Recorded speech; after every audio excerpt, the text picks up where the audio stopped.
इसको आवाज आ रही है? हाँ, कुछ लोग यहां से, कुछ लोग मुंडी चटकाते हैं, है ना, कुछ लोग पांव ऐसे झाड़ते चटकाते हैं तो आवाज आ जाती है।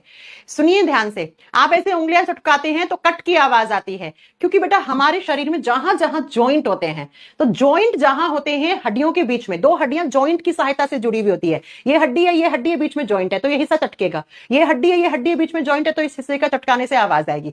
क्यों आती है वो सुनो। मान लो एक हड्डी है ऐसे, ठीक है, ये हड्डी है, ये दूसरी हड्डी है ऐसे, बीच में इन दोनों हड्डियों के बीच में एक कैविटी होती है जिसको साइनोवियल कैविटी कहते हैं, और इस कैविटी में एक फ्लूइड भरा हुआ होता है, एक तरल पदार्थ भरा हुआ होता है जिसको साइनोवियल फ्लूइड कहते हैं। क्या कहते हैं? साइनोवियल फ्लूइड कहते हैं, साइनोवियल द्रव कहते हैं।